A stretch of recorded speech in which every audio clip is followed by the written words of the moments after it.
If a toy rocket is launched vertically upward from ground level with an initial velocity of 128 feet per second, then its height h after t seconds is given by the equation h of t equals negative 16t squared plus 128t with no air resistance.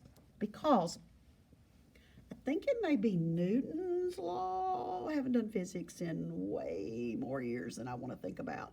But the idea that if you go out here and drop off the building a watermelon and a feather, they're not going to hit the ground at the same time. But what's the only thing that keeps it from doing that is the air. Because the feather's going to do this number and the watermelon's going to go straight down. But the law says that with no wind, in a vacuum and no wind at all, that they're going to fall. And the gravity's pulling them both down at the same time. It doesn't have anything to do with the weight of the object, which is kind of weird. But they proved it, that they're going to hit the ground at the same time. But that's in a vacuum, no air resistance, what we're talking about. So, A, how long will it take the rocket to return to the Earth? How many seconds at 112 feet above the ground? How long will it take to hit its maximum? A lot of the same things over and over again. And what's the maximum height? Let's draw the picture. Now, does it start on the ground?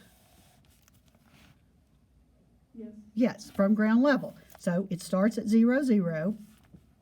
I didn't talk about domain of the last one. I forgot to, but I'll come back. The domain would be 0 to, x's would be between 0 and 6, including both of them here, because negative didn't make sense. And then the range would be 0 to 484 in feet on that one. And I just realized I skipped a page, but that's okay. Okay, let's see, we're going to go up. It's going to come back down. There's our vertex. We probably need to know that. There's where it hits the ground. This is 0 feet, 0 seconds, 0 feet. That's beginning. And then over here, when it hits the ground, is 0 height. And we'll talk about the vertex. I'm sure it's going to ask it.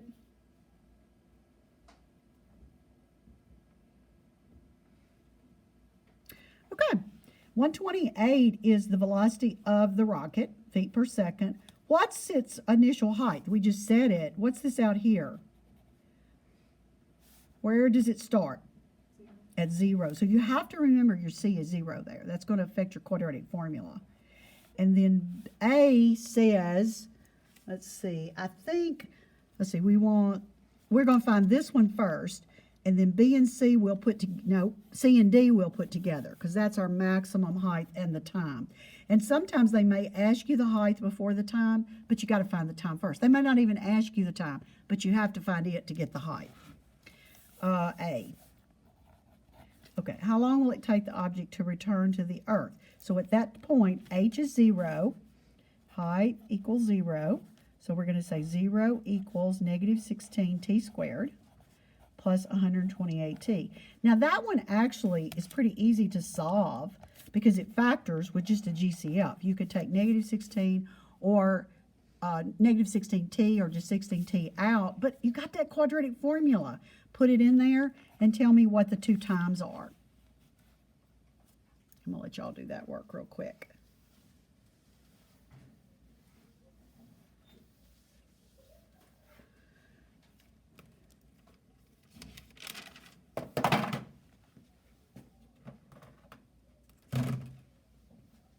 What's the time?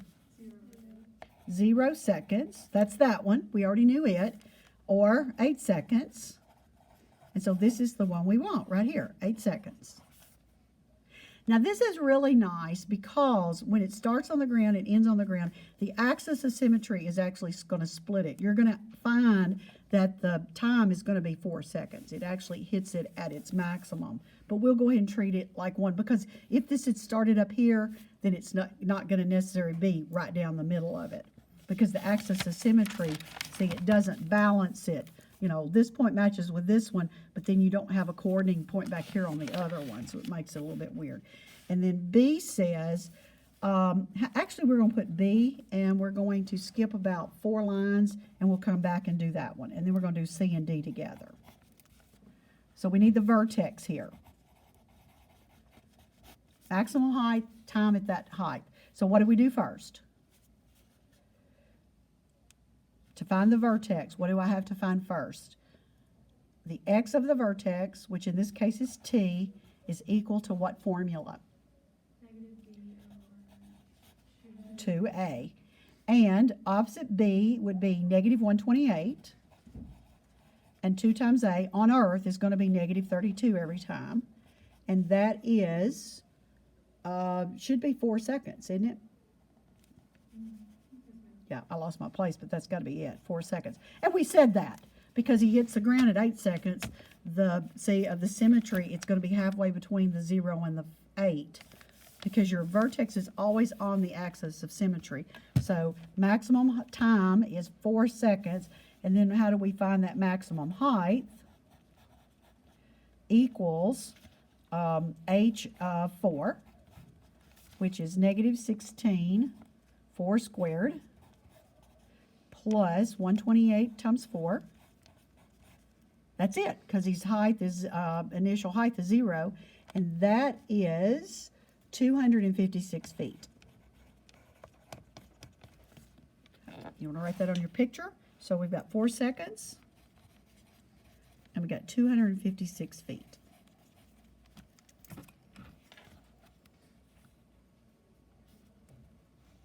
Now let's go back to B, and I'm going to rewrite my formula for a reason. I don't think I did last block. We were running out of time.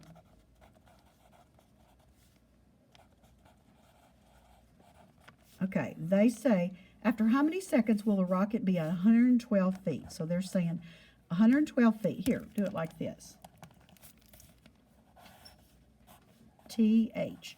You got 112 feet, and we want to know the time.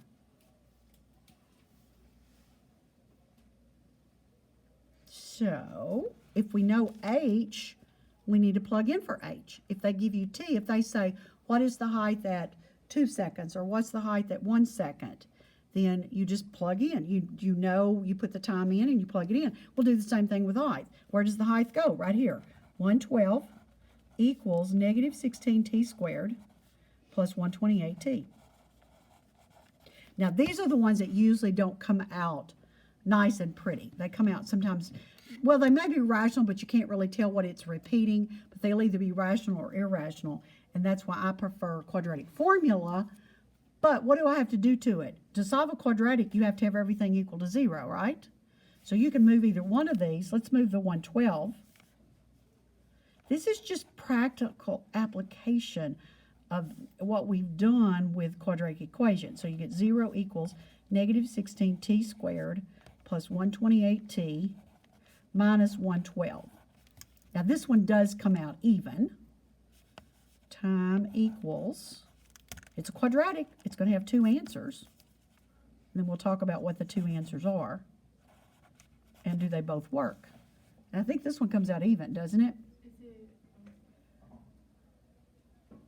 This is where you usually have to round, you know, like it's 1 second or 7 seconds. Now, why are there 2 answers? Why are they both correct? And what does this mean? Well, yes, but it's the old adage, what goes up must come down. So if 112 feet, if this is 256 up here, then we'll say 112 is about right here. We'll see what happened. So right here at 1 second, he would hit the 112 feet. And then over here, exactly, I think that symmetry is he's going to hit it when he comes back down. There's one in your classwork that has a problem where you're going to shoot a rocket and the cloud coverage, I think, is at 1,000 feet, something like, you know, if this is your 1,000-foot coverage, well, what that means is that rocket's going to go above the clouds and you won't see it. And it's going to be up here, and then you're going to see it come back out of the clouds. And the question is, how long was it that you couldn't see it? Well, it's the same concept, but you have to take those times and go a little bit further. So if I said to you, how long was the rocket above 112 feet? Well, you would say 6 seconds, because from here at 1 second, it's above 112, and here's when it came back down through 112. So you would say 6 seconds. So you kind of have one that you have to think about that. And then you can have tricky ones. I don't know how the ACT goes on problems like that, but they could say, at what time will it hit 300 feet? Well, if you put 300 right here and calculate it, you're going to get imaginary numbers. Now, why is that? Because what was the maximum height? 256. It's never going to hit 300 feet. So there's things like that you kind of have to think about that. And that's, I had some of those in the classwork. I never put them on quiz. Quiz will be very straightforward, just like this. It's not the only type of quadratic, but that's probably the most common one. That's it.